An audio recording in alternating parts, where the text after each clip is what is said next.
seorang itu enggak bisa dikatakan abid selagi belum tahu kalau ibadahnya minallah. Jadi misalnya ke ibadah tok, ternyata kamu yakin itu ibadah kamu, amal kamu itu belum abid. Abid hakikat adalah alhamdulillah alladzi hadana li hada wa ma kunna linahtadiya laula anda tahu. Ketika kita sujud yakin ya Allah alhamdulillah jenengan menakdir saya sujud. Saya sholat alhamdulillah engkau menakdir saya sholat. Sehingga minallah dulu pikiran itu semua kebesaran kemendanar ini minallah dulu. Baru setelah minallah kita yakin billah. Setelah billah juga yakin ilallah.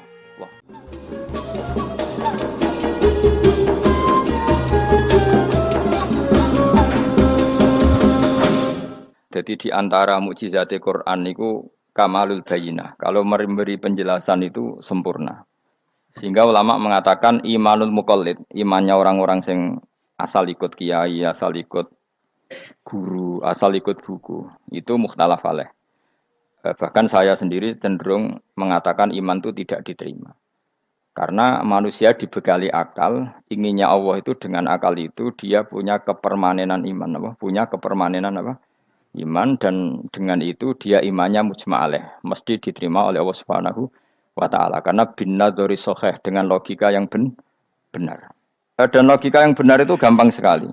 Beberapa ulama tentu tahu sekali, bukan sekedar tahu sekali, karena itu diajarkan Allah dan Rasul. Misalnya begini, kata Allah, saya kalau baca ayat-ayat ini itu sering nangis, karena Allah yang Tuhan itu sebenarnya tidak butuh kita. Saya ulang lagi, Allah yang Tuhan itu tidak butuh kita, juga tidak butuh iman kita. Tapi Allah ingin hambanya itu berakal, ya, karena agama itu liqaumi yaqilun, sehingga berpikirnya benar.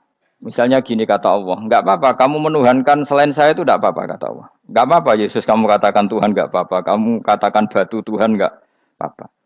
Tapi tolong prosedur atau persyaratan menjadi Tuhan itu kamu lengkapi, yaitu punya prestasi menciptakan langit dan bumi. Kalau tidak semua urun semen kata Allah, sementing urun gitu. Jadi sebetulnya itu kan rasional. Misalnya enggak apa-apa kamu merasa jadi presiden atau gubernur atau jadi wali atau jadi apa. Yang penting prosedurnya dipenuhi. Itu kayak apa Allah baiknya pada kita. Sehingga saya berkali-kali, makanya menurut saya orang alim itu wajib memaklumatkan kalau dirinya alim, supaya jelas aturan mainnya. Yang dilarang Allah itu kan memaklumatkan alim kemudian ingin hadun nafsi, ingin salami template, dicucuk, dihormati, itu kriminal. Itu orang alim gendeng, sudah gendeng sekali. Karena khasnya orang alim itu tentu cari ridhonya Allah, bukan ridhol khalqi, bukan ridhonya apa? Makhluk itu la syai', ada siapa-siapa. Dan kita harus baku seperti itu. Kenapa kalau orang alim enggak memaklumatkan kealimannya itu dikatakan salah? Karena fungsi orang alim adalah membawa bayinat, membawa ayat-ayat Allah, bukan kepentingan apa? Pribadi. Makanya Rasulullah nanti duka ngendikan idza zuharatil fitanu wal bid'u falyudhiril alim ilmahu wa illa fa'alaihi la'natullah wal malaikati wan nasi ajmain. Jika zaman akhir banyak bid'ah, banyak kebodohan, maka orang alim wajib menampakkan kealimannya. Jika tidak, maka dia mal'un, dilaknati langit dan bumi. Karena sebetulnya logika tentang Tuhan itu gampang sekali. Saya ulang lagi ya. Saya punya sekian contoh betapa tauhid itu mudah. Jadi kalau ada orang bilang ikhlas itu angel, Gus, ya dia sendiri goblok karena nggak tahu logika apa. Ikhlas itu justru gampang. Misalnya kamu ngamal demi manusia itu umurnya hanya berapa coba? Kan pasti mati. Lalu kalau dia mati tidak berkutik. Bagaimana Anda bersandar sama seseorang yang mati dan tidak berkutik? Sama-sama bersandar sama zat sing al-hayyul qayyum, sama zat yang abadi. Kamu latih terus akal kamu. Misalnya saya punya jamaah banyak. Mereka itu kan enggak jelas surganya. Kok harap-harap syafaate piye? Supaya jamaahku mlebu neraka kabeh. Kan enggak mungkin nyafaati saya.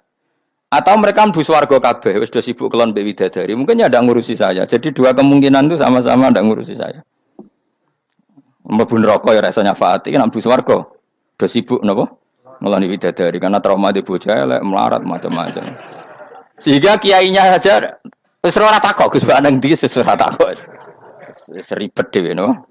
Nah, tentu saya juga sibuk sowan pangeran sudah itu makom saya sudah sibuk sowan pangeran wis kowe. Kowe pesta seks sing kula sowan pangeran. Wa swargame ayate pokoke inna ansa'na gunna napa? Insa'a faja'alna gunna abkara. Bar kelon dadi prawan neh berarti keloni serepet. Kula insyaallah melok daftar sing fa amma in kana minal muqarrabin farauhu Warehan. Jadi surganya muqarrabin itu enggak ada sifatnya. Di situ enggak dibakas bidadari, makan-makan enggak, tapi farohu warehan. Satu surga yang sifatnya rohani. Karena enggak bisa disifati. Tapi saya daftar di situ ya hanya beberapa jam. Baru itu gabung kon. Sawangane kok taruh rasane wong ayu juga keberatan. Ya tapi saya tentu punya dua kelas, supaya punya kartu premium dan ekonomi. Saya ndak tertarik lah daftar yang premium dok nanti repot apa. Saya itu sering nangis kalau baca ayat seperti ini. Bagaimana Allah yang Tuhan kemudian ndak butuh apa-apa, tapi Allah saking baiknya itu membuat tatanan logika kita. Saya ndak akan bosan-bosan sampai sowan Allah. Bahkan andaikan saya masuk surga dengan faham ini, saya milih faham ini. Karena faham ini itu menguntungkan agama. Li'ilai kalimatillah. Sementara masuk surga itu hadun nafsi. Banyak ulama mengatakan, kenapa Anda ingin mati? Padahal Anda mati masuk surga. Katanya, saya takut kehilangan momen sujud. Karena sujud adalah hak Allah. Sementara surga itu hakun nafsi. Keinginan saya. Tentu saya mendahulukan hak Allah ala hakin nafsi. Itu makam-makam yang... Dan itu nggak bisa... Kamu copy paste, orang yang pada kelasnya akan merasakan seperti itu. Dan kamu tidak perlu minat, malah paham. Jadi sudah, dengar saja, apa? Dengar saja. Begini misalnya, saya berkali-kali bilang, kenapa ulama dulu, saya ini kan di Sarang juga ngajar tauhid. Dulu saya ngajar kubrul yakiniyat. Di beberapa madrasah, termasuk di Sidogiri saya juga ngajar tauhid. Di sini saya ngajar tafsir, tapi yang saya titikkan juga tauhid. Begini, saya hidup di dunia ini, terutama saya memang ingin menerangkan tauhid, sebagaimana Allah menerangkan. Begini ya, Jubair bin Mut'im, saya tidak bosan-bosan cerita ini. Jubair bin Mut'im itu termasuk dahiyatul Arab, cerdas-cerdasnya orang Arab. Dia ditunjuk sebagai negosiator untuk membebaskan Asra Badrin, tawanan perang Badar yang kalah dan ditawan Rasulullah dan para sahabat. Kemudian harus ditebus dengan uang. Oke, disepakati. Terus singkat cerita, Jubair bin Mut'im itu datang ke Madinah. Dulu karena tidak ada hotel, tidak ada penginapan, ya memang nginapnya orang musyrik itu di masjid. Ya sehingga itu lazim saja. Kamu tidak usah jadi liberal kemudian bilang musyrik boleh di masjid, ya tidak perlu seperti itu. Kamu juga tidak perlu goblok mengatakan nggak ada ceritanya orang musyrik ngidam di masjid karena ya ada tarikhnya seperti itu. Jadi tidak perlu goblok, ya tidak perlu liberal. Paham ya? Kalau kamu bilang wah, nangono wong musyrik oleh nginep di masjid, kamu liberal. Padahal konteksnya dulu memang nggak ada hotel. Tapi kalau bilang nggak sama sekali juga goblok karena sejarahnya pernah ada. Milih di goblok apa liberal? Apa milih jelas? Enggak milih aja, ngaco aja. 01 apa 02 apa 00. milih mana? Goblok, liberal, enggak milih. Nah, ketika Jubair bin Mut'im itu datang, delalah Nabi itu sholat maghrib ngimami. Nabi baca surat Wattur wa kitabim mastur fi rabbim mansur wal baitil ma'mur. Kemudian di pertengahan surat At-Tur itu kan ada ayat yang menurut saya itu sangat bagus. Sehingga di kamar saya, di rumah saya itu tak figur ayat itu. Bahwa kita harus dilatih berpikir. Kata Allah memulai argumentasinya. Am khuliqu min ghairi syai'in. Apakah kejadian alam raya ini seisinya tentu diciptakan tanpa sebab? Misalnya begini, alam raya ini kata orang nihilisme atau komunis atau orang-orang paham nihilisme. Itu kan dimulai dari ketiadaan. Logika ini kan goblok sekali. Berarti kalau alam ini kadung wujud, kamu kan tahu kan langit bumi sekarang kan wujud. Ya, langit bumi sekarang kan jelas wujud. Berarti logikanya adalah al-adamu yakhluqu makhlukon. Sesuatu yang enggak ada menciptakan sesuatu yang itu kan aneh. Di mana-mana al-adam ketiadaan itu tidak mungkin yakhluqu syai'an atau yu'athiru syai'an. Di mana-mana ketiadaan itu tidak mungkin mengefeki sesuatu yang ada. Wong kamu sebut tidak ada itu berarti tidak mungkin bisa berbuat apa kan namanya tidak ada. Sekarang alam raya ini dimulai dari ketiadaan. Terus kamu simpulkan sesuatu yang enggak ada menciptakan yang ada. Itu gendeng apa enggak? Wih, gendeng sarap itu. Ora usah dipataini wong gendeng, sebarno ngok mati dhewe. Jadi makanya Quran menanyakan mereka, am khuliqu min ghairi syai'in. Apa alam yang kadung wujud ini kemudian disebabkan oleh sesuatu yang tidak ada? Lalu kalau sesuatu yang ada pasti diwujudkan oleh yang ada. Nah, karena yang ada ini pencipta harus berstatus super. Nah, super ini oleh ulama disebut wajibil wujud. Maka Allah bersifat super, wujud yang paling prima, yang kausa prima. Karena pencipta tentu kelasnya harus di atas yang diciptakan. Makanya disebut ulama dulu nyebut Allah itu apa? Wajibil wujud. Karena pencipta tentu lebih dahulu, maka harus disifati awal atau qadim, apa? Awal atau qadim. Kayak apa Allah mendidik kita? Am khuliqu min ghairi syai'in. Terus Allah bilang gini, ya enggak apa-apa, yang menciptakan enggak saya, enggak apa-apa kata Allah. Tapi amhumul khaliqun, kamu saja yang menciptakan, enggak apa-apa. Tapi syaratnya kalian juga harus merasa pernah ikut menciptakan langit bumi. Am khalaqus samawati wal ard. Jadi, enggak apa-apa kamu merasa Tuhan, enggak apa-apa. Yang penting kamu merasa ikut nembok langit, ikut ngecor apa? Langit. Ya pokoknya ikut bikin. Terus kata Allah, bala yukinun, kamu tak suruh merasa menciptakan langit bumi, kamu juga enggak merasa iya, memang ya mereka merasa enggak kan? Akhirnya Jubair bin Mut'im saking enggak kuatnya. Am khalaqus samawati wal ard bala yukinun amin dahum khuzun. Sama Allah dibombardir seperti itu. Dia datangi Rasulullah, ya Muhammad, logika itu tidak meninggalkan akal saya. Matarok tali akli nasian. Akal saya habis Muhammad. Saya iman saja. Saya tidak cukup punya logika untuk melawan argumentasi ayat yang kamu baca. Saya iman saja. Terus iman. Makanya kalau ada logika nihilisme bahwa sebelum alam ini adalah ketiadaan, lalu pertanyaannya bagaimana mungkin ketiadaan menciptakan yang ada? Di mana-mana ketiadaan itu la yu'atsiru syai'an wa la yakhluqu syai'an. Jenenge wae tiada. Tiada itu ya enggak ada fungsinya, ya enggak ada efeknya, enggak ada prestasinya. Ya pokoknya namanya enggak ada ya enggak ada. Nah, ini penting saya utarakan. Terus di sini Allah mengulang lagi, enggak apa-apa yang lainnya kamu katakan Tuhan jadi mitra saya enggak apa-apa. Tapi tolong kata Allah, aruni madza khalaqu minal ardi, tunjukkan ke kami prestasi dia ikut bikin bumi. Kita tahu misalnya Yesus, Isa lahir di bumi. Bumi sama Yesus dulu mana? Dulu bumi, dia lahirnya di bumi. Lalu dia melata di bumi, jalan-jalan. Kemudian dia mengatakan ini bumi Tuhannya saya. Jadi bumi kok enak, dhisik aku cek. Tua aku cek, bodoh-bodoh pangeran aku dong. Lebih apa? Tua. Jadi Allah itu gampang sekali. Nah sekarang orang iman itu kuat semua. Makanya ndak wali-wali. Imane mbek Allah taklid, njaluke aneh-aneh, njuk bojo ayu, sugih, jabatan.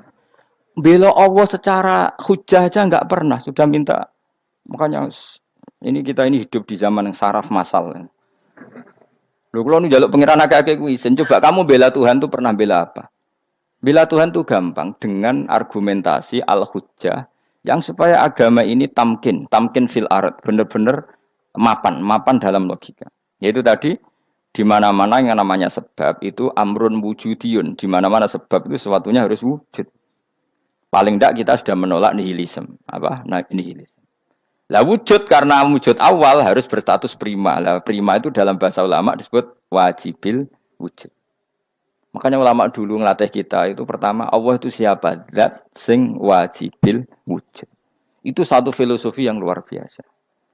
Nah, kemudian setelah itu ada setan-setan kecil yang nganggur, yang iseng. Nah itu nggak usah kamu perhatikan. Tinggal delok TV, ngopi, terus tinggal nyate kelata. Enggak saya tamak, pingsan dewe. Syukur-syukur stres dewe. Dugaan saya, setan saya gue pingsan, kurang gizi. Karena memang setelah itu setan goda gini. Lalu sebelum Allah jangan-jangan ada wujud yang lain. Lalu Allah sendiri awal mulanya gimana? Kata Nabi, jika ada pertanyaan seperti itu kamu harus berhenti. Tinggal delok TV atau tinggal penting aja delok dangdutan. Ya kalau kepeksa ora apa-apa, kelasem ae. Saya tidak menghalalkan tapi kan sudah kamu lakukan. Karena itu lebih baik ketimbang pertanyaan filsafat. Banyak orang yang dulu sholat ketika sekolah filsafat tidak sholat. Alasannya sampai menemukan jati diri itu Tuhan. Dan itu bahaya sekali karena Nabi berkali-kali bilang kamu jangan mikir tentang Allah pasti rusak. Orang kok mungkin rusak dari Nabi pasti rusak. Nah cara menghentikan gimana? Karena setan ini makhluk, akal-akalannya gampang. Tadi tak warai, saya sebagai ulama atau sebagai manusia atau sebagai orang awam atau sebagai siapa saja, kadang ada pertanyaan seperti itu. Tak tinggal anggeling darmo, kan pusing setan, ini kan ngenteni. Weh, ngenteni bar lo anggeling darmo. Bariku aku lesu mangan mie, bar mangan mie waret turu, kan dia ngenteni terus mau bikin was-was lagi. Ternyata saya sibuk kan nggak bisa masuk deh. Bangun tidur aku selali pertanyaan tadi, dinteni. Nah, dia masuk lagi aku sibuk ngajak anak jalan-jalan. Jadi saya kalau jalan-jalan di pasar itu wis enteni tan santai wae. Itu memang resep dari Rasulullah. Jangan sampai orang terjebak filsafat yang sampai menanyakan eksistensi Tuhan. Dan dia tidak mau iman, tidak mau sholat, tidak mau puasa sampai menemukan Tuhan itu siapa. Itu jelas minas syaitonir rajim, itu perilaku setan. Makanya Rasulullah setiap ditanya sahabat gitu itu Nabi guyu-guyu. Dan guyunya Nabi itu kata Nabi, baguslah kalau kamu takut Tuhan kalah kata Nabi. Nabi gojok gitu. Maka ada ulama yang punya seni berargumentasi yaitu Imam Ghazali. Jika setan tanya kamu, lalu sebelum Allah jangan-jangan ada wujud yang sebelum Allah. Kata Imam Ghazali, ya itu saja yang Tuhan. Yang Allah ini enggak jadi Tuhan. Ya berarti wujud sebelum Allah itu yang benar-benar Allah. Kalau kamu bayangkan lagi, jangan-jangan sebelum itu ada wujud lagi. Ya itu saja yang benar-benar Allah. Sehingga tetap Allah itu menang terus. Paham ya? Yang jelas jangan sampai didahului Adam. Karena kalau didahului Adam lebih ngeri lagi. Karena sesuatu yang enggak ada menciptakan yang ada. Itu lebih buruk lagi menurut akal. Menurut apa akal? Nah, daripada kamu nggak salim Imam Ghazali, tinggal saja ndelok tadi ndelok sinetron. Itu yang lucu-lucu aja. Tidak sing lucu-lucu. Ndelok apa mencari Tuhan. Pokoknya sing aneh-aneh, sing goblok-goblok, sing lucu-lucu, sing perane wong apa? Lha saya sering diprotes saya. Gus Salim jenengan kok sering ndelok sinetron sing ana dialog wong goblok-goblok. Wong goblok ku menarik cara kula. Apa ya? Cara pandang itu di luar dugaan saya karena kula berkali-kali lho kalah wong goblok. Jadi makanya ini tak cerita nih beberapa kali yang jari Gus Wak cerdas berkali-kali kalah wong goblok. Ada seorang santri itu ingin dibelikan bapaknya itu sepeda motor. Bapaknya wong desa, senengane ngrumat sapi wedhus. Lah menurut saya ya orang tuanya itu mampu lah, sangat mampu untuk beli itu. Pak mbok ditukokno mawon wong sepeda motor. Kata bapaknya, "Anakku nu jog mondok tak goblok, Gus." Wong njaluk kok sepeda motor, njaluk mobil ora ya goblok. Lah kok goblok, Pak?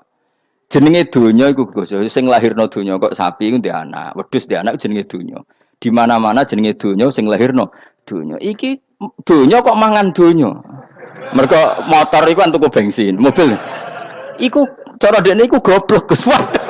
Batin berarti kabeh kiai goblok perkarane tuku donya sing ngentekno donya. Cara dekne donya iku sing lahirno donya. Batin kok pinter iki batin. Untungnya saya ini ulama ya, ahli tafsir ya malu. Sebenarnya kalah itu ya malu. Tapi saya sebagai orang objektif fair, itu teori benar apa? Jadi donya itu ya sing lahirno donya. Donya kok mangan donya itu goblok. Untungnya dia dengan saya itu jaraknya 5 kilo 7 kilo karena 7 kilo. Delalah dia diterkon sepeda motor, aku tetap mau kalah. Pak, nanti jalan kaki saja. Karena kalau pakai motor ini kegoblokan kata saya. Terus mendingan nih, loh Gus mau kalah tadi.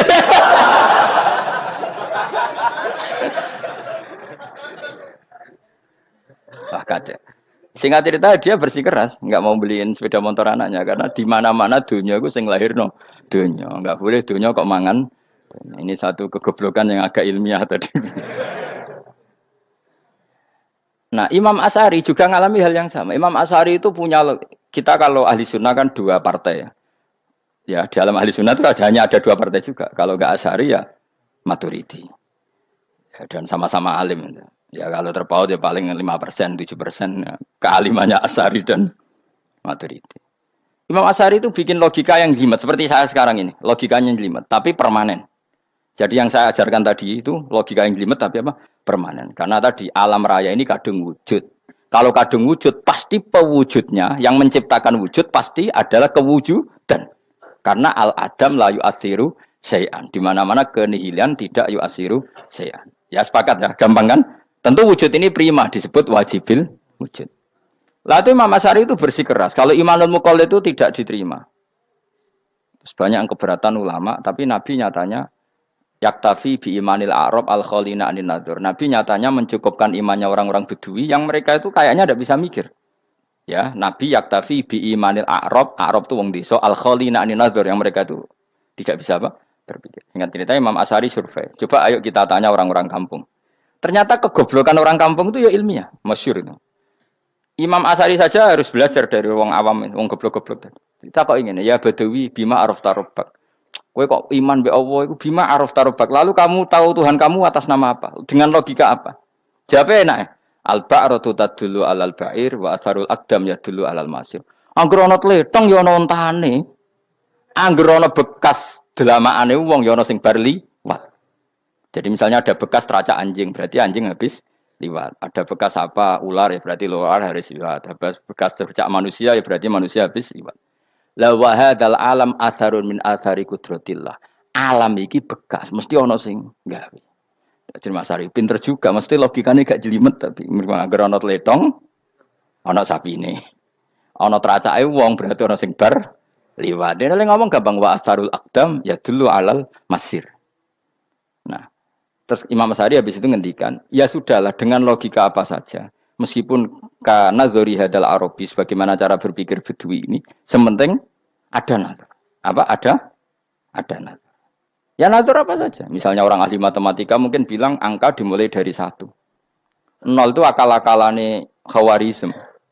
Mergo ini kebingungan nulis 10. Tapi tetap angka itu dimulai dari 1. Kalau misalnya 1 untuk mecah kesulitan ya harus dimulai 0,1. Tidak bisa 0 tok. Jadi 0 dulu itu untuk mematahkan kalau jumlah itu tidak sampai 1. Tapi faktanya jumlah itu kan pasti 1 karena dimulai dari wajibil wujud. Khawarizm itu ya pintar matematika. Saya juga punya ilmu hisamnya Khawarizm. Itu kan dia karena kebingungan angka pecah. Misalnya 1 tidak sampai 2. Mau tidak mau harus ditulis 1,5 misalnya. Paham ya? Lalu kalau sebelum 1, tetap dia harus 0,5. Lalu hakikat 0,5 itu kan bagian dari wujud apa bagian dari Adam? Tetap bagian dari wujud. Jadi 0,5 itu kan khayal kuliah. Tak warai ya. Mungkin saya ada ahli matematika ala wong kampus, tapi saya tahu Kang, ala Islam itu lebih gampang. Misalnya gini, sesuatu itu kadung kamu putuskan itu satuannya 1. Tentu ketika separuh kamu katakan baru separuh. Tapi sebetulnya ketika satuan itu kamu katakan 10, yang separuh itu sudah 5. Itu kan terserah sing bagi, no? Terserah sing bagi. Ya iya dong, misalnya 1,5 juta, 5-nya artinya apa coba? 500.000 kan. Sekarang kalau 100.000, 5-nya jadi berapa? 50. Kalau 1,5 jadi. Nah itu kan terserah satuannya apa? Tapi tetap dari 0,5 itu tetap menunjuk sesuatu yang wujud. Yaitu 5-nya sebetulnya apa? 5 yang separuh tadi. Paham sih kalau maksud? Tetap nggak bisa sesuatu dimulai dari apa? 0. Nah, makanya kata Abdul Hamid Khan kalau dalam mendidik tauhid, itu gampang saja tadi. Alam raya ini kadung maujud. Kalau kadung maujud pasti disebabkan oleh sesuatu yang wujud. Karena wujud pencipta harus berstatus prima. Lah prima ini atau premium ini kita sifati wajibil wujud. Atau kamu katakan apalah kausa prima atau musabibul asbab. Nah kelirunya kita dalam berislam itu, kritiknya para ulama, kita ini nyebut Allah dulu baru menceritakan status Allah. Kalau zaman Nabi itu dibalik. Status wajibil wujud itu kita terangkan dulu, baru yang oleh Islam itu namanya Allah. Paham ya? Kan beda, misalnya gini logikanya gini, kamu ketemu orang ateis, saya ulang lagi, kamu ketemu orang ateis, terus kamu ditanya, lalu alam ini yang menciptakan siapa? Allah Jalla Jalaluh. Mesti kan tanya, man huwa Allah, Allah itu siapa? Kalau dulu Islam mengajarkan enggak gitu, surat pertama turun apa coba? Iqra, Iqra itu enggak nyebut kata Allah, Iqra bismi rabbika, rabbika itu siapa? Alladzi khalaq. Sebutlah nama Tuhan. Yang berhak menyandang Tuhan adalah zat yang pencipta. Itu tidak ada kata Allah. Di surat Mudatsir, surat kedua. Ya ayyuhal mudatsir kum fa'anzir wa rabbaka fakabbir. Bukan Allah fakabbir, wa rabbaka fakabbir. Sehingga cara berpikir gini dibalik. Sebutlah Tuhan kamu. Tuhan itu siapa? Yang berstatus Tuhan adalah zat yang berstatus pencipta. Nah, lalu pencipta ini oleh Islam dinamai Allah. Kalau orang ateis kamu langsung bilang Allah, man huwa Allah. Berarti pertanyaannya Allah itu siapa? Lalu kamu jelaskan Allah adalah pencipta. Allah adalah wajibil wujud. Tentu lebih gampang kamu terangkan. Makanya Al-Qur'an menerangkan amukhuliku min ghairi syai'in. Maknanya saya di sini maknanya ya Allah. Apa? Allah. Apakah mereka diciptakan tanpa pencipta? Tentu setelah Islam tahu itu namanya siapa? Allah. Paham ya? Kalau balen malih. Jadi sebetulnya Quran itu ngajari kita itu ilmu mantek yang luar biasa. Misalnya, ya Yuhanna su'budu siapa? Rabbakumul ladzi khalaqakum walladzina min qablikum. Sembahlah Tuhan. Tuhan itu siapa? Pencipta kamu dan pencipta orang-orang sebelum kamu. Lalu Tuhan ini oleh Islam dinamai. Tapi kalau langsung kamu bilang ke orang ateis atau orang Uni Soviet, Allah itu Tuhan. Allah itu siapa? Sebab itu di beberapa ayat dijelaskan dulu status Allah. Sifatnya Allah, keakhasan Tuhan. Yang dikatakan Tuhan adalah zat pencipta. Kalau tidak pencipta berarti tidak Tuhan. Sekarang Yesus pencipta bumi apa enggak? Enggak, karena dia lahir sudah di bumi. Begitu juga Fir'aun. Fir'aun itu kalah telak sama Nabi Musa gara-gara logika ini. Ketika Nabi Musa ditanya Fir'aun, "Wama Rabbul Alamin?" Lalu Tuhan itu siapa?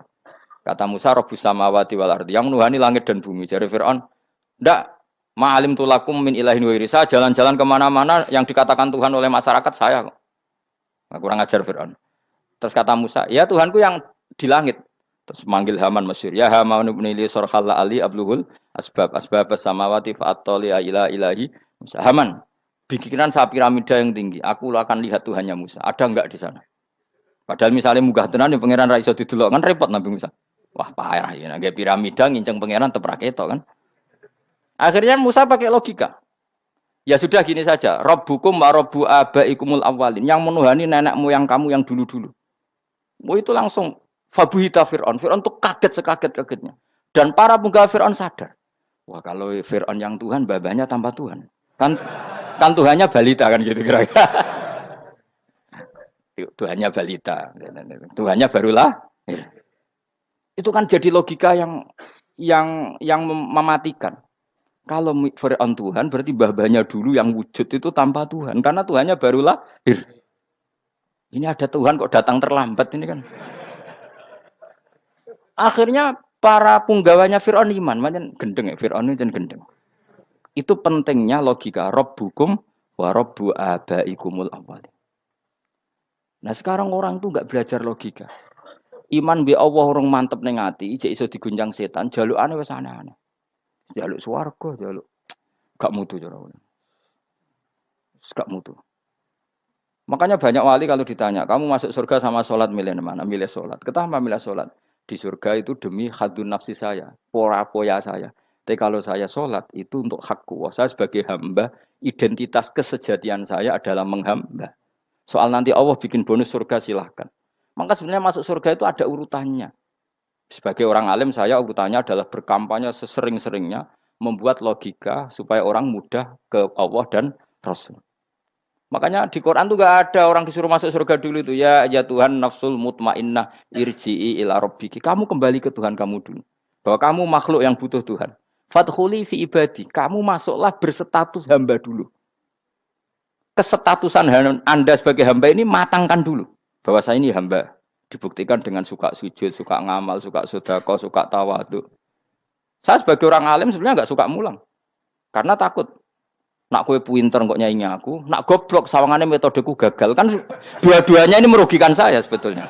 Saya ulang lagi ya. Nak pinter kayak nyaingi aku. Kan ya mungkin juga senajan rodok mokal mungkin. Sanggep ae rodok mungkin.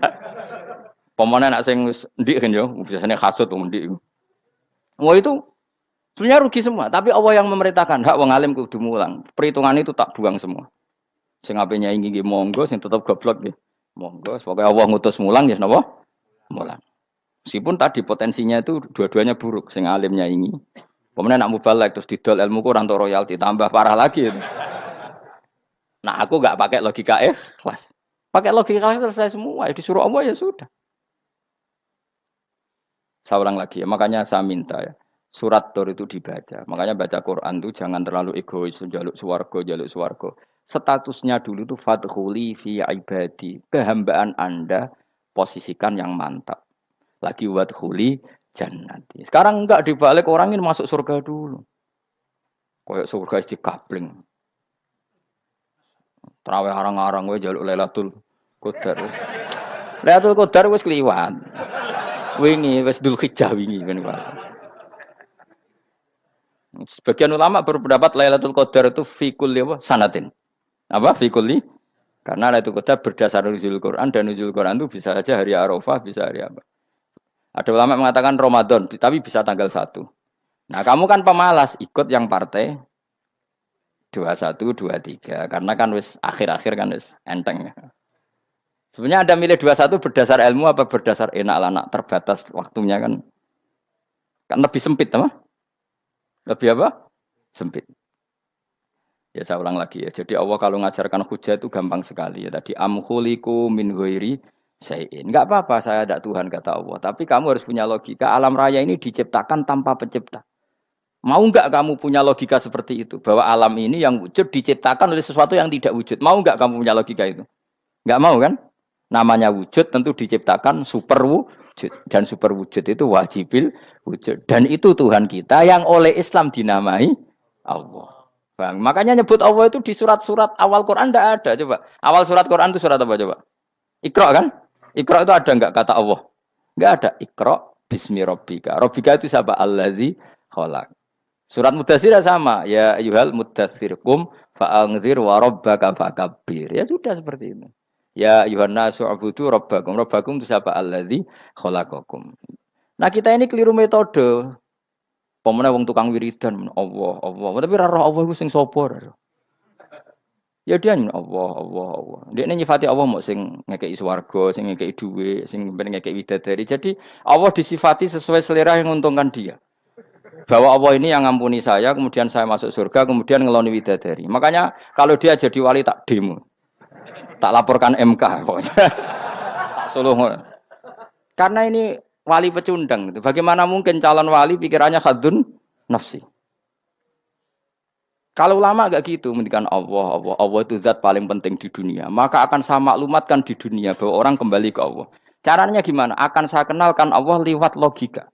Caranya apa? Kita sifati wajibil wujud. Kita sifati Rabbukum wa Rabbu abaikumul awalnya. Dengan sifat-sifat yang semuanya mengarah ke dikjayaan Allah Subhanahu wa taala. Iku jenenge kowe bener-bener ulama.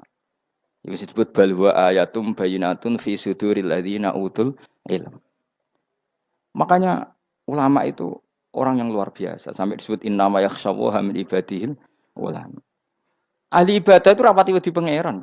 Masih wiridan istighfar nangis rapati wedi pangeran. Gayane tok nangis. Karena sebenarnya dia nangis wedi ra mlebu swarga.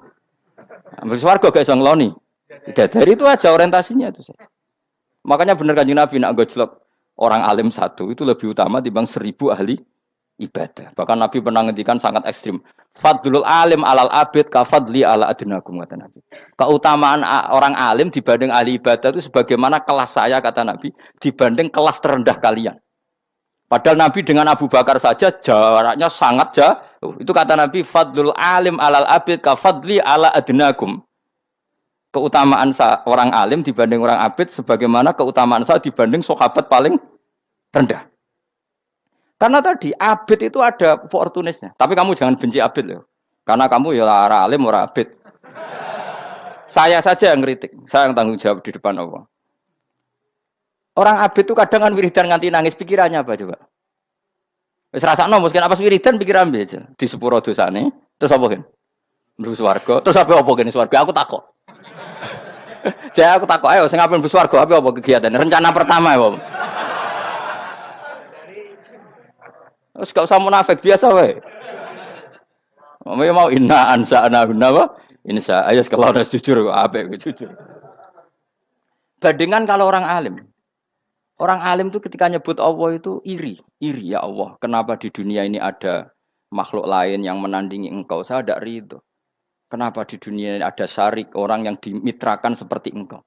Maka orang-orang alim ini ingin memaklumatkan bahwa la syarika lak labbaika wa huma lab baiklah syarika lak innal hamda wa ni'mata laka wal mulka la syarika lak. Sehingga para nabi itu memaklumatkan itu. Engkau saja yang Tuhan ya Allah. Semua nikmat dari engkau, semua kepemilikan ini milik engkau. La syarika lak baik.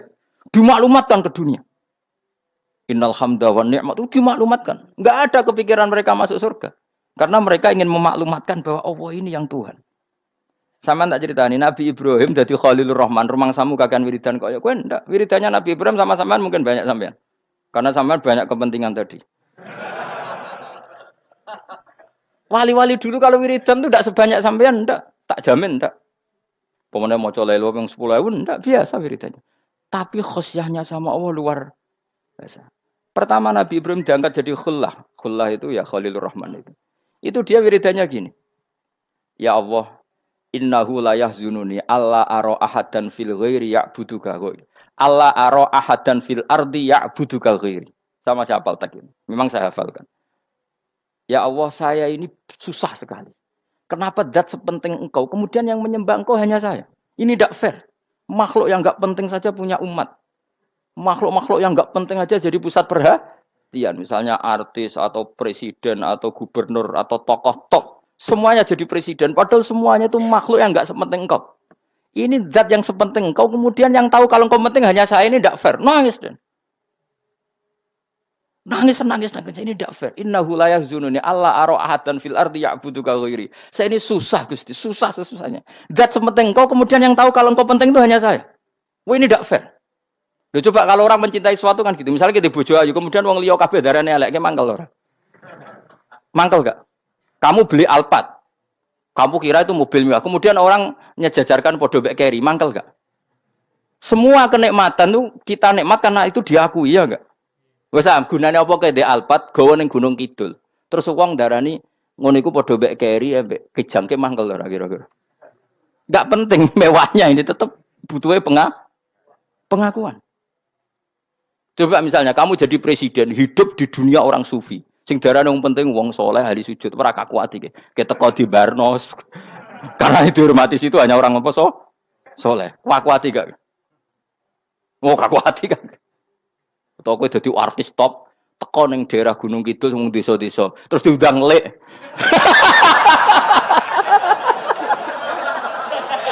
Oh mangkel kae. Le bayangno.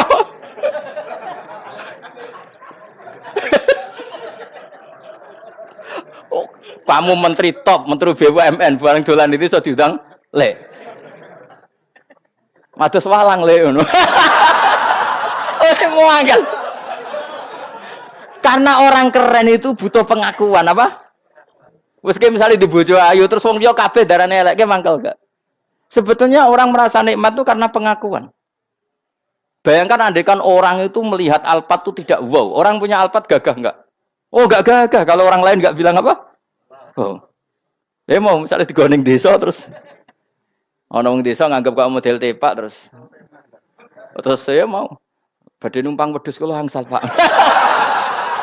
Kagak habis kan. Makanya branded itu harus dimaklumatkan. Nah, itu bayangkan Nabi Ibrahim.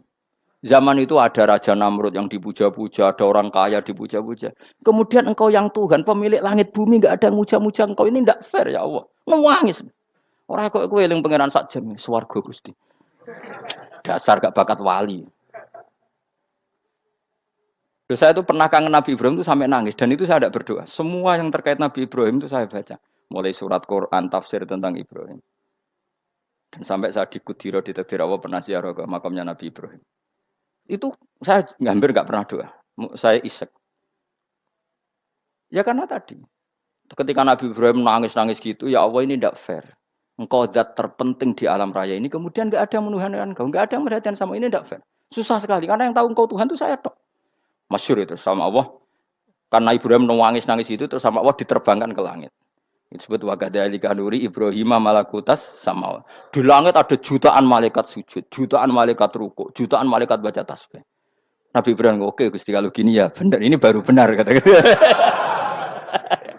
Makanya terus Allah dengan keangkuhannya karena Allah punya sifat angkuh dan itu sah walahul kibriya. Kan sifat angkuh baik untuk Allah tapi tidak baik untuk makhluknya dan Allah dengan sifatnya walahul kibriya. Kata Allah, kalau nasihati para nabinya, kamu tidak usah susah. Jika di bumi jarang orang nyembah saya. Innalladzina 'inda rabbika yusabbihuna lahu bil-laili wan nahar wa hum la yasamun. Kamu tenang saja. Orang yang di sana di langit-langit itu maksudnya para malaikat itu bertasbih siang dan malam. Wa hum la yasamun dan mereka tidak berhenti-henti, tidak bosan-bosannya bertasbih. Jadi nabi itu baru terhibur kalau yang diidolakan itu keren. Itu nabi, itu wali. Itu wali kutub, itu wali.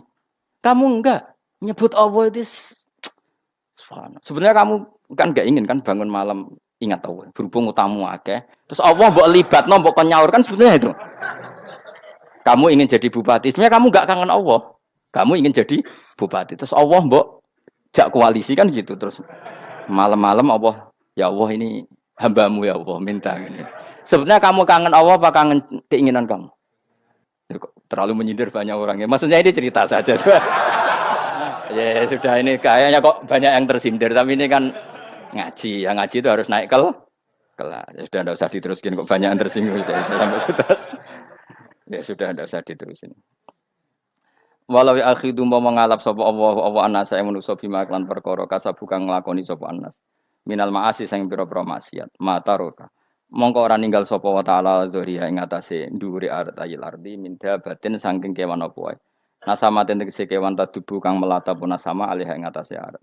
Kalau saja Allah ingin merusak manusia karena dosa-dosanya, pasti tidak disisakan beberapa sesuatu yang jadi kebutuhan manusia, termasuk dabam, misalnya enggak ada hewan, enggak ada tanaman, enggak ada apa saja di bumi karena Allah ingin mengadab manusia. manusia. Tapi nyatanya di balik mereka maksiat tetap fasilitas kepentingan manusia ada karena sifat ghafurnya Allah, sifat rahmannya Allah. Walakin akhiru tetapi ini ngakhirna sapa wa hum wong akeh ila ajalin tumeka maring batas musaman kang wis ditentono. Yaumil kiamat tegese dina kiamat. Fa idza jaa mongko nalikane teka apa ajaluhum ajale wong akeh fa inna wa mongko satuna wa taala iku kana ana sapa wa bi ibadihi kan kawulan wa basiran dat sing mirsani. Fa yujazi mongko males sapa wa ing wong akeh ala amali ing atase wong ngamale wong akeh. Carane ngemales Allah tentu profesional atau prosedural fi isabatil mukminin kelawan ganjar wong mukmin wa iqabil kafirin dan nyiksa wong kafir. Ya jadi Quran itu gunanya ya membuat logika yang benar supaya orang itu menghindari kesalahan. Jadi menakut-nakuti itu kalau nggak harus tentang neraka, takut dari kesalahan, takut dari kebodohan. Kan kita juga takut kan punya pemimpin yang salah, takut punya kasus, takut kepleset. Ketakutan tidak harus dari neraka. Makanya saya berkali-kali bilang, saya sering dulu dinasihati Mbah Mun, enak kepen alim, ojo sering maca tafsir, mari goblok dari Mbah Mun. Maksudnya mari goblok itu gini, mufassir itu manusia, kadang dia itu satu ayat umum, dia mendiktekan ke satu kasus, padahal kasusnya lebih umum. Makanya berkali-kali sama nani umpomong ini, contohnya ini, karena nanti itu mengikat. Misalnya gini ya, saya ulang lagi ya, ben gayamu kayak wong alim. Coba andekan kapasitas Anda itu RT, minta jadi presiden, itu ngelama apa doa? Tidak jawab saja. Lama. Jatah kamu untuk azab kok jaluk Lailatul Qadar itu lama apa anda? Mestinya jalukmu orang untuk azab itu bagus sih. Paham ya? Banyak ulama diajak istisqa gak mau. Banyak itu lama. Ayo istisqa kita karena sudah lama gak hujan. Kata ulama tadi, jatah kita ini kena hujan batu dari langit. Gak hujan batu sudah bagus, gak usah minta. Ulama macam-macam. Lah rai-rai ngene iki pantese untuk Lailatul Qadar untuk azab ayo jawab. Orang tuh adab wis bagus. Ya dadi dongane ya Allah. Ampun jenengan siksa la tu'akhidna. La tu'akhidna maknane njuk Lailatul Qadar mbok ora disiksa. Ya makam kita itu masih Rabbana la tu'akhidna. Iku supaya gak disiksa innasina waqtuna kalau kita salah. Kowe kan gak kalau. Wah sudah salah. Jadi donga innasina waqtuna sange apikane pangeran wae ditambahin. Kalau kita salah. Kalau kita kan sudah tidak kalau lagi sudah. Sudah jelas salah berkali-kali lagi. Mbok wong diisin. Julak jaluk Lailatul Qadar gak diisin. Tapi oleh wong pangeran apian. Pangeran kan tapi misalnya pangeran ora aku luwe apian timbang aku. Jadi sowe disahno permintaan. Tapi gak dikabulno. Mau disahno tapi ora usah apa? Disahno iku iman jalin jan wong goblok piye meneh, macam-macam. Makanya doa paling fair itu ya Rabbana dzalamna anfusana wa lam taghfir lana wa tarhamna lanakunanna. Makom kita itu di sepuro pangeran. Sing bener donga traweh-traweh lho ning Tuban ning Jogja wis bener apa innaka afuwun karim tuhibbul afwa fa'fu anna. Ora ana guru-guru kita donga ya Allah anilna lailatul qadar ya Allah. Ka ono sarahku kiye kita ora ono ngajarno ngono ya Allah innaka afuwun karim tuhibbul afwa fa'fu anna. Jenengan kandat sing kathah nyepurane lan seneng nyepuro impun jenengan sepuro. Iku wis bagus sudah. Udah bagus. Ndelok Lailatul Qadar gresuk ndelok srengenge. Terus ndelok angin. Angger daerah Gunung Kidul banter terus aneh-aneh. Mbok wong tahu diri, maksud kula nggih tetep minta Lailatul Qadar tapi tahu diri. Misale suwe bar sedekah, puasa bar salat 1000 rakaat terus utang mesti sahur. Ambek togo-togo sing mbok dolimi jaluki sepuro. Pas kowe tenan mergo ngrasa ora dolim nduk Lailatul Qadar. Tapi kira ngrasa ra dolim wis ujub sombong. Wong sombong ya ora berhak meraih. Lah terus piye Gus? Ya piye biasa wae, pokoke biasa wae. Makom kita kok ora kena adab itu sudah luar biasa. Ora penuh adab piye. Wis ngene iki wis luar biasa, napa? Luar biasa. Mpun nang ngandel kula. Mesti ngene iki wis keadaan seperti ini terus. Soale dongane wae Rabbana la tu'akhidna in nasina wa akhtana. Itu jadi itu sudah luar biasa. Nah, ini kan teruskan dawuh Mbah Mun ya. Misalnya Allah bilang gini, fattaku, maka takutlah kamu. Biasanya mufassir ditambahi minan nar, maka takutlah kamu masuk. Sebetulnya yang perlu dihindari dari kita, takut itu ya, takut salah, takut bodoh, takut terdolimi, takut mendolimi orang lain, takut hidup tidak ada gunanya. Tapi mufassir tentu milih yang populer, takutlah kamu dari api neraka. Coba misalnya gini, kita nanti masuk surga. Kemudian zaman di dunia kita tidak pernah berkampanye ya atau berkontribusi untuk agama Allah. Cara saya itu izin. Kata Imam Malik, saya masuk surga. Kemudian orang yang mencintai saya masuk surga itu saya malu. Rasulullah juga gitu. Saya sebagai pemimpin umat, saya malu masuk surga. Dan satu dari umat saya masih masuk neraka. Jadi ulama dulu tuh ketakutannya bukan sekedar masuk neraka, takut malu, takut bodoh, takut keliru, takut. Saya misalnya nanti masuk surga itu malu, andaikan saya tidak pernah ngajar tafsir Jalalain. Malu saya. Karena kalau tanya Allah, hak kenapa pun swarga? Terus dibon swarga. Tapi kalau pernah baca tafsir Jalan kan anak keren nih. Keren artinya saya pernah mengkampanyakan Quran, pernah mengkhidmai Quran, pernah ngitmai kitab engkau ya Allah. Saya pernah ngitmai umatnya Rasulullah yaitu sampean kabeh. Pernah mulang, pernah sowan. Saya tiap bulan sowan jenengan gak sopan tapi. Mulane kira usah bales sowan rono malah ganggu aneh-aneh. Kadang santri yo pidol, wis diulang cek sowan. Orang itu kiai kalau sudah di rumah itu milik keluarga biar fair. Bermulang cek assalamualaikum. Terus kiai ini kagok keluargane ku kapan? Boyo mikir bocah ora karu-karuan. Jadi seneng ya di ilmoni, napa seneng ya di ilmoni. Saya ulang lagi ya. Nah, kata yang ditafsir itu sering tidak mengikat. Makanya kata Mbah Mun, baca tafsir itu dikurangi. Maksudnya dikurangi itu bukan apa-apa, maksudnya tadi kalimat yang ditafsir itu tidak mengikat. Yang mengikat itu yang kalimat di Quran. Nah, kalimat Quran itu umum, napa? Misalnya gini, Allah kalau gini. Ikdilu, kamu harus berbuat adil. Lalu adil itu misalnya mufassir menafsiri, adil itu menyamakan di antara dua orang konflik. Misalnya di MK 01 dan 02 dianggap sama, itu namanya adil. Itu kan dawe mufassir. Atau misalnya gini, Allah bilang gini ke saya, hak kan ada di kiai sing adil. Terus adil ditafsiri orang, adil itu menyamakan sesama murid, haknya sama. Nah, tapi bisa saja adil itu di luar itu semua. Misalnya gini, ternyata adil menurut Allah gini. Adil maknanya seimbang, apa? Adil itu maknanya apa? Seimbang. Lalu keseimbangan seorang hamba adalah dia ingat Allah lebih banyak. Karena ini bandul yang benar-benar nyata. Allah itu nikmatnya nyata. Sehingga ketika saya sebagai orang alim ingat saya alim itu karena Allah, dikasih ilmu Allah, dikasih cerdas Allah, dikasih semuanya dari Allah. Sehingga saya itu tidak merasa kumuluhur pada kalian karena semua ini dari Allah. Kemudian Allah sendiri yang memerintahkan, kamu harus mengajar. Maka saya ada arep-arep salam templek sampeyan, penghormatan sampeyan, apresiasi sampeyan karena saya hubungannya hanya dengan Allah Subhanahu wa Ta'ala. Itu namanya adil, meletakkan sesuatu proporsional. Itu juga adil namanya. Makanya seseorang itu enggak bisa dikatakan abid selagi belum tahu kalau ibadahnya minallah. Jadi misalnya ke ibadah tok. Ternyata kamu yakin itu ibadah kamu, amal kamu itu belum abid. Abid hakikat adalah alhamdulillah alladzi hadana li hada wa ma kunna linahtadiya laula anda tahu. Ketika kita sujud yakin ya Allah alhamdulillah jenengan menakdir saya sujud. Saya salat alhamdulillah engkau menakdir saya salat. Sehingga minallah dulu pikiran itu semua kebesaran kemendahan ini minallah dulu. Baru setelah minallah kita yakin billah. Setelah billah juga yakin ilallah. Misalnya gini Allah itu. Setelah saya ngajar tafsir Jalalain, kepentingan saya satu. Hamba-hambanya Allah menjadi tambah mencintai Allah. Tidak mencintai saya, enggak penting sampean mencintai saya. Makanya Imam Syafi'i tiap ngajar bilang begini. Wadittu annal khalqa ta'allamu hadzal ilma wala yahmadunani. Saya senang kalau kalian belajar fikih sama saya, tapi kamu enggak usah muji saya. Jadikan fikih ini alat taqarrub kamu kepada Allah. Itu namanya minallah wa ilallah. Itu adil. Tapi adil yang dijelaskan ulama beda-beda tadi. Ada mengatakan adil adalah proporsional antara murid, antara keluarga dan murid. Meskipun kamu senang mulang, jangan merantarkan keluarga. Itu udah adil. Itu kan versi, no?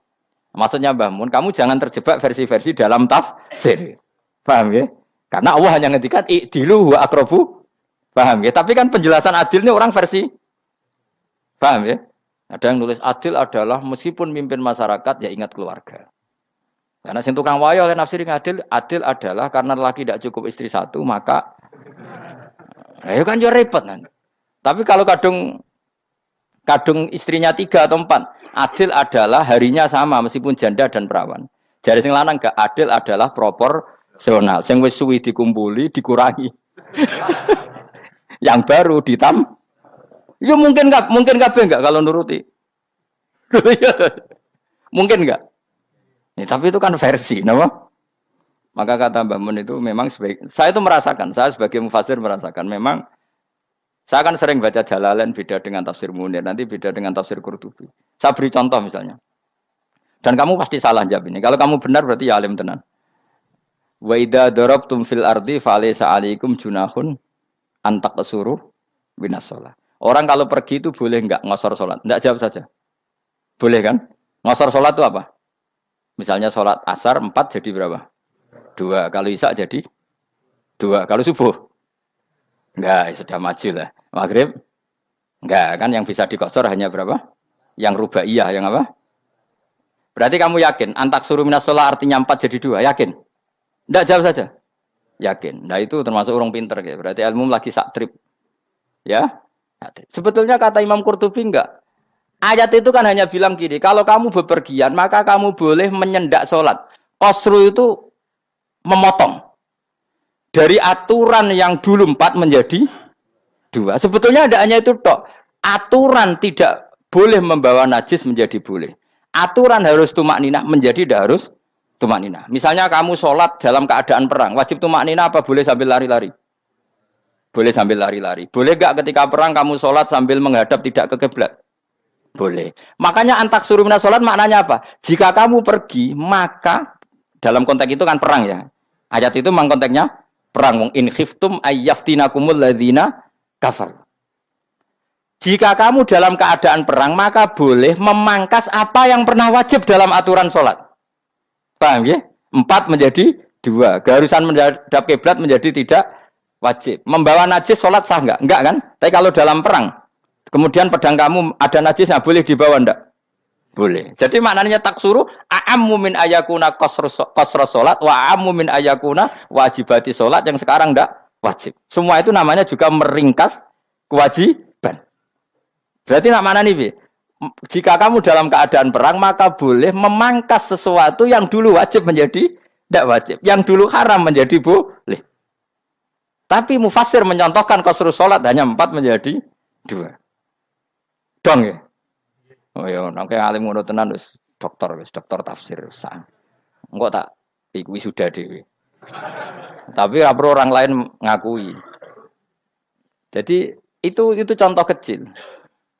Jadi mufassir karena kebetulan dia tahunya hanya qasru sholat itu 4 jadi 2, dia itu. Padahal di tafsir lain diterangkan qasru itu artinya menyingkat atau mencendak atau memangkas. Dulu wajibnya sholat itu nggak boleh bawa sesuatu yang najis. Tapi kalau sholat dalam keadaan perang dan pedang kamu ada darahnya, boleh nggak dibawa? Boleh. Bahkan Allah menyuruh dibawa. Dan boleh nggak madhep kiblat. Fa in khiftum farijalan auruk banat lagi faida amintum fadzkurullaha kama allamakum. Ketika keadaan aman baru sholat sesuai standar. Nah berarti kan ada qasru sholat, ada pemangkasan aturan sholat. Kayak misalnya begini. Dalam keadaan normal boleh nggak kamu motong pohon pisangnya tetangga tanpa izin? Nggak boleh kan? Tapi misalnya ada banjir bandang, kemudian kamu bisa selamat kalau motong itu wajib izin apa malah haram izin? Haram izin, harus kamu langsung potong, karena kalau tanpa begitu kamu dan yang punya wajib meridhoi. Kalau nggak meridhoi disalahkan syarak malah. Paham ya? Jadi ini penyolongan yang wajib. Tapi tak sebab potong kayak ngelangihin, terus gedangnya mbok pangan, itu berlebihan. Karena Allah memaklumi hanya untuk ngelangi. Jebule wis menisan lah itu di luar izin syariat apa? Di luar izin syariat. Itu melampaui batas itu. Syaratnya boleh itu ghairu baghiw wala adfamani turra itu darurat syaratnya ghairu baghiw wala dan tidak boleh melebihi batas. Ora ape ngetok gedange jupuk sik sing mateng dipangan terus diketok. Ora oleh. Paham jelas ya. Makanya kalau ngaji tafsir ya saya kan berkali-kali ada makna di tafsir Imam Suyuti saya tambahi umpamanya ini. Maksudnya umpama itu supaya contoh itu tidak mengikat. Jadi yang disebut beliau itu satu dari sekian potensi ribuan contoh. Ya kayak tadi misalnya antak suruh minas sholah. Itu umumnya ulama membayangkan qasru sholat yang 4 jadi 2. Padahal enggak, maknanya meringkas aturan dari wajib menjadi tidak wajib. Bahkan sebagian aturan itu dikatakan haram, tidak haram. Itu tadi misalnya bawa najis atau teman kamu mau dibaca orang kafir, terus kamu bilang, hei hati-hati, itu tidak batal kalau dalam sholat siddatil khauf. Paham ya? Jelas? Semaju lah. Malam terlalu likur, Lailatul. Aku wis gumun mbek wong-wong ngono. Bingung ora ilmune wong-wong. Ma ungzira abahum elam yung daru tegese ora den kei wedi sapa ngangge fi zamanil fatrah ing dalam zaman fatrah. Ya sama seperti ini. Orang tidak mendapat ingzar itu fi zamanil fatrah, zaman enggak ada rasul. Tentu tidak hanya itu tok. Ada rasul tapi orang itu jauh dari komunitas ulama. Itu juga termasuk orang yang tidak mengalami ingzar. Jadi tidak mengalami ingzar bisa di zaman fatrah atau sudah ada rasul tapi dia jauh dari ulama atau jauh dari komunitas Islam. Itu juga komunitas yang tidak mengalami ingzar. Fahum mongko te wong akeh kaum iku khafidun lali kabehane imane sing iman parustilan bener. Ya, contoh paling gampang itu nak dawuh yai mesti bener itu loh. Kalau kamu ngaji tafsir Jalalain ya yuhan nasu budu rabbakum. An-nasu biasanya tafsirkan kufaru Mekah, napa? Padahal di situ nas semua manusia apa kafir Mekah? Semua manusia. Cuma konteks dulu karena Nabi orang Mekah dan zaman itu yang diberi peringatan orang Mekah, Imam Suyuti bilang kufaru Mekah. Lah seperti itu kufaru Mekah mengikat apa enggak? Enggak kan? Enggak, karena yang dituruni Quran yo kafatal linnas. Tapi ya yuhan nasu di Jalalain sering ditulis apa? Kufaru Mekah. Nah, seperti itu tidak mengikat. Itu contoh saja, Pak. Contoh saja dalam konteks zaman itu. Paham ya? Jadi banyak, makanya tafsir itu sebenarnya enggak ngikat. Ya tapi yang ngomong gitu harus orang alim. Kalau kamu yang ngomong malah kacau. Kemudian ngomong sombong. Maksudnya kan manusia, saya juga manusia. Ngapain saya harus ikut? Ya sarap itu. Iku ora wis sombong saraf, no? Wis sombong saraf. Lakot hakko teman-teman fahum, lakot hakko teman-teman nyata apa alqaulu apa titah, wajib tegese wajib manane nyata ala aksarihim. Ing atase akeh-akeh wong akeh bil adab. Lakot hakko teman-teman dadi nyata apa alqaulu apa titah anane azab. Wajib tegese wajib apa adab ala aksarihim bil adab, fahum mongko te wong akeh la yuminuna ora iman sapa wong akeh. Il aksaru tegese ute akeh wong ora iman. Zaman niku maksud. Ya, maksudnya zaman niku. Tapi jengben nggih mboten ngerti. Tapi yang mungkin batu Isa itu semua orang iman, tapi ya banyak yang setelah iman itu tidak bermanfaat lagi karena wes napa matahari terbit dari napa barat. Hina la yanfa'u nafsan imanuha lam takun amanat min qabl. Inna saat temen ingsun jalna ga ingsun fi anaqihim. Ing dalam gulu-gulune wong akeh tak gawe aghlalan ing belenggu. Bi ayu dhamma gambar bi antu dhamma gambar sento dewi kumpulno ilaha maring anak apa di tangan. Di anal gila karon saat meneh gil iku yajma'u iso ngumpulno apa gil al yada ing tangan kal unuk maring geger maring napa gulu-guri lho jenenge unuk. Wong Arab nak darani kene ku unuk, nak darani kene ku nakher. Ya jare wong Arab, ya kene ki unuk, kene ki nakher. Lah gulun niku ngeten, tangan didakok teng napa? Napa? Gulu. Napa jenenge cidok niku cidokne. Sing guri-guri. Faya mengko te tangan il aidi kumas muatun ting kumpulno ilal atqoni maring dagu. Niki lho jenenge dagu. Jam udzakonin wa ya mustama'ul lahyan. Kumpulnya dua dagu atau dua wang nak cumanan fahum mongko te wong akeh mukmahuna iku dadi bunder sapa wong akeh manane rafiuna ngangkat wong akeh ruusaum ing sirahe wong akeh lastatiuna ora iso mampu sapa wong akeh khodaha ing ngendekno ruus menan dhewe maksudi wa ta iki mutamsilun mu bayangan mu tamsil gambaran mulane kula gumun mbek ulama riyen tak contohno ya nak ulama dhisik ku top wong dhisik nak darani bun neraka digludungno. Wong kafir sok ben digludungno ning neraka. Iku ya pancen ngalim tenan wong dhisik. Mergo gambarane ngene, ora usah mbok praktekno sok ben, praktekno saiki wae. Nak praktekno sok ben kowe sok ben mlebu neraka. Dadi ngeten, wong nak lungguh ngene, wong Arab nak darani iki ason-ason. Terus ngeten. Ngeten. Niki kan niki jenenge apa? Dengkul. Dengkul itu kena dagu, terus tangan kena jidok. Dadi ngeten. Dadi wong wis dalam keadaan bunder. Paham ya? Lah melane malaikat karek nyaduk terus gludung-gludung ngono. Paham ya? Dadi mergo yo napa? Dengkul nemplek dagu, paham ya? Tangan nemplek jidok, terus ditaleni. Paham ya? Terus ya karek gludung dong, melane wong kuno nak darane bun neraka iku.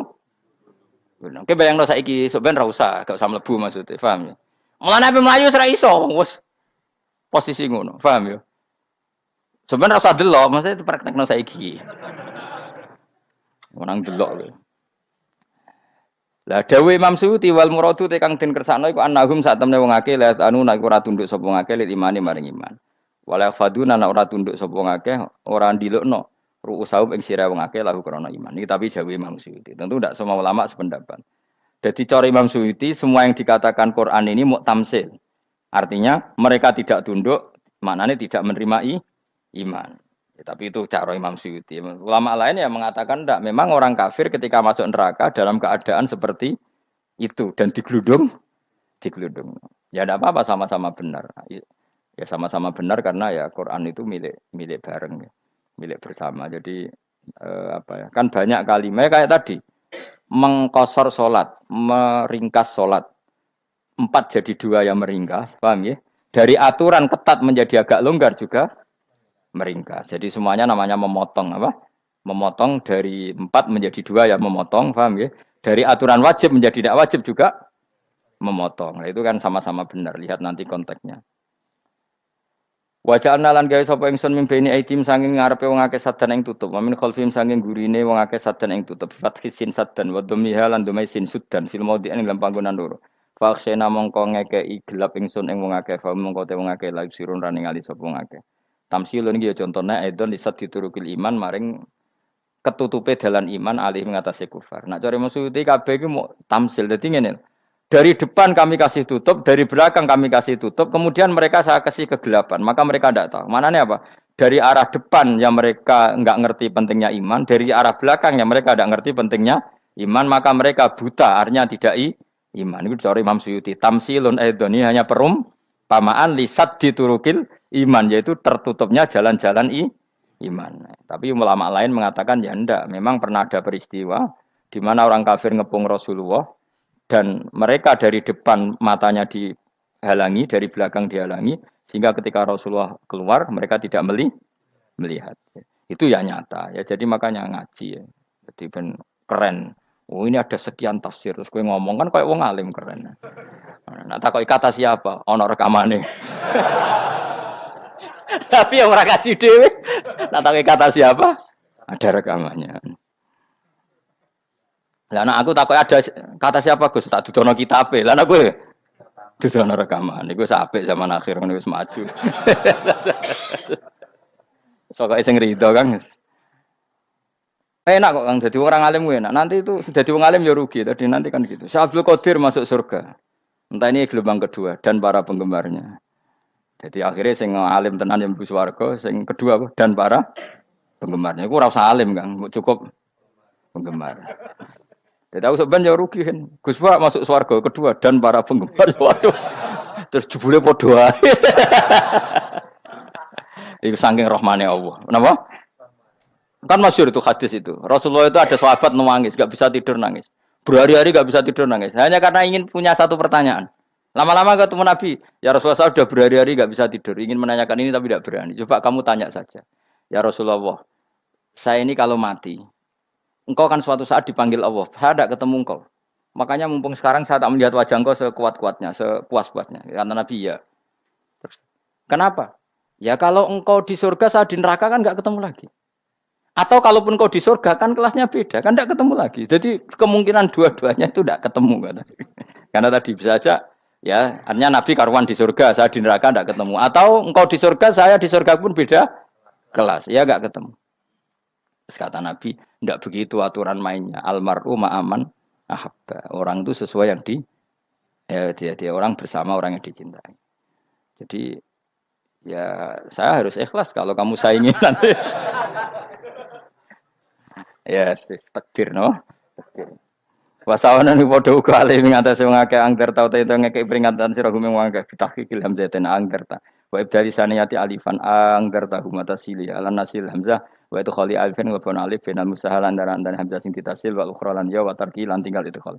Amlam tungzirhum wong ra wis bakat kafir mbok elingno cek ra mbok elingno tetep la yu'minun ora gelem iman. Lah sing iman iku sapa inama tungziru ang mestine ngelingno sira. Maksude yanfa'u tegese manfaat iku ing daruka peringatan sira. Peringatanmu manfaat man ing wong ittaba kang anut sapa man adzikra ing Quran tegese Quran. Wa khasyialan wedi sapa man ar-rahman ing Allah Rahman bil ghaibi padahal ora roh pangeran. Ya khofa tegese wedi sapa ing Allah toh walam yara ora ningali sapa wong ing Allah. Nane bil ghaibi itu apa? Takut Allah dalam keadaan toh dia tidak melihat Allah langsung. Mereka tak tafsiri bil ghaibi barang gaib. Barang gaib ning Indonesia terjemahannya hantu. Melihat alam gaib itu maknanya apa dalam bahasa Indonesia? Hantu. Mulane bil ghaibi ra tak terjemah, apa? Ya namanya ini wa khasya lan di sapa wong ar-rahman ing wasi rahman bil ghaibi padahal dene ra roh langsung. Ya ora usah diterjemah ya. Terjemah dadi apa? Barang gaib malah repot. Fabasiruhu mongko ngekeki berita gembira sira ing man bimaghfiratin kelawan pengempuranan wa ajrin dan ganjaran karimin kang terhormat. Orang yang seperti itu yang ngikuti Quran dan takut Allah itu layak mendapat maghfirah wa ajrin karim wa ta'ala juru karim wal jannatu swarga. Inna sak temen ingsun wa nahnu ya ingsun iku nuhyi uripno ingsun al mauta ing wong sing mati libasi krana pas. Wa naktubulan nulis ingsun fil lauhil mahfuz ma ing apa wae kodamu kang nglakoni sapa ngake fi hayatihim. Di Lauh Mahfud apa yang pernah kamu lakukan ditulis min khairin kaapian wasari dan kaelean liyujazau supaya diwales sapa ngake alih ing atase iki. Wa atharahum lan yo tak tulis bekas-bekas kelakuanem. Matek saya perkara ustun kang digawe sunah apa bima badam sak usah ngake. Jadi perilaku kamu ditulis setelah kamu mati ya masih ditulis yaitu bekas-bekas sunnah kamu yang pernah kamu lakukan. Jadi misalnya kok penemu judi. Selama ada orang judi ya kamu dapat. Paham ya? Paham ya? Loro gak ya? Makanya ulama ngendikan dulu tubalil amwat tubaliman mata wa matat ma'ahu dunubuh. Bejo wong mati kemudian dosa-dosane melok mati pisan. Maknanya dia mati dalam keadaan tidak pernah melahirkan sunnah keburukan. Paham ya? Tapi bejo wong sing mati kemudian dia meninggalkan sunnah kebaikan yang diikuti terus. Kok sampean ini lho bener. Gak paham jalan lah, nggo jalan kalau durung ngaji. Sehingga sebenarnya anak gak paham lah ya gowo. Lho kok gowo jalan cung dhisik bapak ra paham lah ya gowo. Itu sudah bagus. Apa? Bagus. Berarti pokoknya anut anak ya anut. Wah, pokoknya keren, pokoknya keren sampean keren. Jadi nanti sampean anakmu tuku jalan takoki, Pak, kok tuku jalan dhisik bapak aku ning lemari iki ono jalan. Lah tapi dhisik bapak paham yo ora paham bodoh. Wes stop, wes, oh, stop. Jelas ya gitu, wanak tubuh mangkodamu wa atharoh. Makanya sisa-sisa amal kita, bekas-bekas amal kita semuanya adalah ditulis sampai Allah Subhanahu wa taala. Mulane kula kepengin jenengan nate syukuran, pisan-pisan nate syukuran. Pertama anak kita bisa sholat. Guling-gilingan banyak orang syukuran perkara ulang tahun. Kenapa pertama anak kita bisa sholat kita tidak pernah apa? Syukuran. Padahal sholat itu yang menjadi identitas anak kita, kehambaannya ila yaumil kiamah. Mbok ya orang itu gitu. Sehingga nanti anak kita tuh senang sekali. Itu saya itu kalau agak marah, itu anak saya yang paling kecil, baru umur 6 tahun. Itu tahu-tahu bilang, "Pak, saya sudah sholat." Karena dia tahu, saya itu paling terhibur kalau ada berita sudah sholat. Jadi itu penting supaya orang itu tahu orientasinya bapak itu sholat. Jadi jangan sampai terus anak kita kalau ulang tahun syukuran, tapi pas sholat kita dingin-dingin saja. Lama-lama anak kita berperasaan sholat itu tidak penting. Buktinya apresiasi bapak biasa saja. Itu contoh kecil. Sehingga nanti tertanam. Anak kamu tertanam, nanti cucu kamu tertanam. Jadi itu namanya asar. Apa? Asar. Jadi harus seperti itu. Jadi ya itu namanya asar. Makanya Nabi Ibrahim nggak berani minta uang sama Allah. Minta rezeki nggak berani. Tapi kalau dia menyebut sholat dulu baru berani. Rabbana liyuqimus sholah faj'al afidatam minan nas tahwi ilaihim warzuqhum. Kata Ibrahim, supaya mereka kuat sholat ya Allah. Enggak apa-apa kamu kasih makan. Supaya kuat sholat. Karena kalau Nabi Ibrahim hanya berdoa, ya Allah kasih mereka makan. Nak digo zina, go demenan, go judi. Nabi Ibrahim melok dosa. Makanya dimulai Rabbana liyuqimus sholat. Supaya mereka kuat sholat ya Allah. Enggak apa-apa mereka kasih makan. Tadi supaya di sholat jadi pokok. Kenapa kita makan? Supaya kuat sholat. Andai kan Ibrahim hanya berdoa supaya kasih makan mereka. Kemudian kekuatan itu dipakai maksiat. Ibrahim kan ikut dosa. Itu sirinya kenapa doanya Robbana liyuqimus sholat. Ya. Jadi kata liyuqimus sholat didahulukan. Apa? Supaya mereka kuat sholat. Maka kasihlah makan. Kasihlah rezeki. Jadi supaya sholat jadi pusat orientasi. Itu harus dilatih. Ya tentu kamu ngelatihnya sidik-sidik. Wong anak esopo kan gitu, tapi ini kan cerita aja. Maksudnya orangnya biasa wae, Maksudnya aku mau cerita. Kue gelo ya monggo, terus mutung ra ngaji ya monggo, gampang. Kue ra ngaji, aku golek murid kok kue gampang. Kue golek guru kaya aku kangelan. Ya maksudnya sing gelem ngalah teko ini kan. Oh, liyane larang kang nyewane. Wa asarohum lan bekas-bekasnya mereka. Makanya ketika Ahmad bin Hambal itu ahli hadis karena selagi riwayatnya dia dipakai orang tahu Rasulullah itu karena ahli hadis. Bener sing paling hebat tentu qala Rasulullah. Tapi apa artinya qala Rasulullah kalau enggak diriwayatkan ulama dari ulama sampai kita. Tapi apa artinya sampai kita nak gak ono sing ngalahi maca ngene iki. Mburohno maca ngene. Paham ge? Ayo jajal ke tuku kitab Musnad Ahmad. Nak ra roh gubedi larang ngono tok. Mergo ora ono sing maca ora ro isine, paling kenangane apa? Godhik larang. Tapi baru kayak ono sing maca kemudian bisa. Ini juga asar. Cuman kowe oleh niru nek aku mati ngorek jalale. Oleh niru. Tapi aja niru sesate. Engko nang dadi ra karu-karuan. Jari Imam Suyuti lho. Tafsirku dadi ngono kuwi. Aja dirusak kabeh. Wa atharahum mastun nabihi ba'dahu. Bapak kalau suwun gitu dilatih, kalau anak-anak sampean mulai bisa sholat, tunjukkan kalau Anda senang lewat syukuran atau lewat apa. Ya harus besar-besaran. Tunjukkan kalau kamu mengapresiasi secara senang. Karena itu identitas kita. Apa identitas kita. Wa kula sa'in lan ing saben-saben perkara. Nasbuhu te nasabe lafat kula sa'in bi fi'lin kan fi'il yufasiru kang nafsiri ing fi'il apa dawuh ahsainahu. Assalamualaikum warahmatullahi wabarakatuh.